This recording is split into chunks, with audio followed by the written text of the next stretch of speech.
আসসালামু আলাইকুম বন্ধুরা, কেমন আছো? আশা করি আল্লাহর রহমতে সবাই ভালো আছো। বরাবরের মতো আজকের আয়োজনে তোমাদের জন্য থাকছে অসম্ভব মজার চিংড়ি ফ্রাই রেসিপি। বাড়িতে খুব সহজেই কিন্তু রেস্টুরেন্ট স্টাইলে তোমরা এই চিংড়ি ফ্রাইটা করে নিতে পারো ঝটপট। তো বন্ধুরা, ভিডিওটি না টেনে সম্পূর্ণ দেখতে থাকো কিভাবে একদম রেস্টুরেন্টের মতো করে সহজেই ঝটপটভাবে তৈরি করে ফেলা যায় এই চিংড়ির ফ্রাই রেসিপি। খেতে কিন্তু দুর্দান্ত, আর খুবই অল্প সময়ে কিন্তু তোমরা বাড়িতেই তৈরি করে নিতে পারো হাতে থাকা কয়েকটি চিংড়ি মাছ দিয়েই। তো চলো আজকের ভিডিও শুরু করি। তো দেখো, চিংড়ি ফ্রাইয়ের জন্য এখানে আমি 250 গ্রাম চিংড়ি মাছ নিয়ে নিয়েছি। আর এখানে 1 চা চামচ লবণ এবং হাফ চা চামচ পরিমাণ হলুদ দিয়ে আমি জাস্ট একটু জ্বালিয়ে নিচ্ছি মাছটা সিদ্ধ হওয়া পর্যন্ত। আসলে আমরা বাঙালিরা একটু যেন বেশি ছুচি পাই, কেননা যদি হোটেলের মতো একটু কাঁচা মাছ দিয়ে ভাজতে যাই তাহলে নিজের কাছে একটু কেমনই লাগে, তাই না?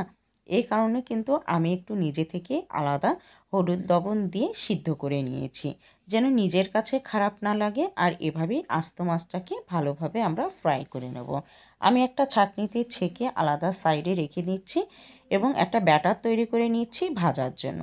একটা পাত্রে এখানে দেখো 1 কাপ পরিমাণ নিয়ে নিয়েছি বেসন। বেসনের সাথে দিয়ে দেব মচমচে হওয়ার জন্য 1/4 কাপ পরিমাণ চালের গুঁড়া। আর দিয়ে দিচ্ছি এখানে লবণ 1 চা চামচ পরিমাণ, আর যেহেতু আগে থেকেই লবণ দিয়ে সিদ্ধ করা আছে।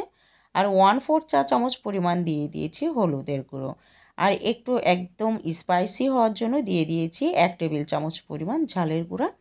আর 1.5 চা চামচ পরিমাণ এখানে চাট মশলা। চাট মশলার মধ্যে বিভিন্ন মশলা আছে। আর এখানে আদার গুঁড়া দিয়ে দিয়েছি 1 চা চামচ পরিমাণ এবং রসুনের গুঁড়া দিয়ে দিয়েছি 1 চা চামচ পরিমাণ।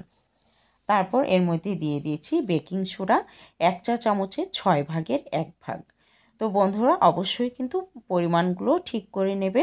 আর এই পরিমাণে তোমরা যখনই যা কিছু ভাজো না কেন, যদি এভাবে তৈরি করে ভাজো তাহলে কিন্তু দেখবে খেতে খুবই দুর্দান্ত লাগবে। আর এই মশলাটা কিন্তু এভাবে যদি ব্যাটারটা তৈরি করে তোমরা যে কোনো ফ্রাই করো না কেন, খেতে ভালো লাগবে আর মেজারমেন্টটা একদম ঠিক থাকবে। এরপর 1.5 কাপ পরিমাণ পানি দিয়ে আমি একটা ব্যাটার তৈরি করে নিয়েছি। ব্যাটারটা একদম তোমরা লক্ষ্য রাখবে খুব বেশি যেন ঘন না হয় আর একেবারে পাতলা হয়ে যেন না যায়। তো অল্প অল্প করে পানি দিতে হবে এবং ব্যাটারটা তৈরি করে নিতে হবে।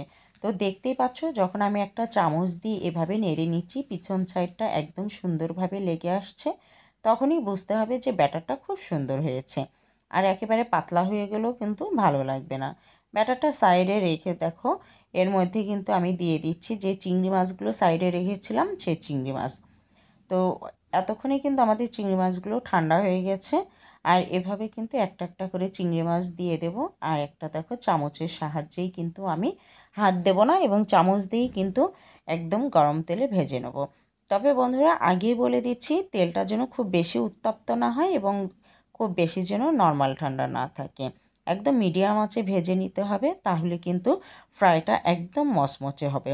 আর আমরা কিন্তু বাঙালিরা একটু স্পাইসি এবং মচমচে খেতেই বেশি পছন্দ করি। আর যদি তোমরা বাসায় এভাবে হলুদ লবণ দিয়ে সিদ্ধ করে ডিপ করে রেখে দাও, বাসায় হঠাৎ মেহমান আসলো, ঝটপট এভাবে কিন্তু তোমরা ফ্রাই করে সামনে পরিবেশন করাতে পারো। মেহমানরা কিন্তু খুব সহজেই এই তোমাদের বাসার নাস্তাটা পছন্দ করবে। এবং কিন্তু তুমি নিজেও তোমার পরিবারের জন্য এভাবে তৈরি করে দিলে সবাই খুবই পছন্দ করবে। বাচ্চাদেরও কিন্তু টিফিনে এভাবে ফ্রাই করে দিতে পারো।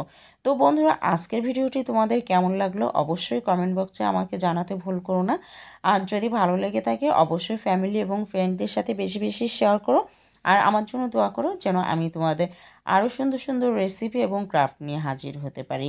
আর চ্যানেলটির পাশে থেকো। সে পর্যন্ত ভালো থেকো, সুস্থ থেকো এবং আমার জন্য দোয়া করো। তোমরাও ভালো থেকো। আল্লাহ হাফেজ।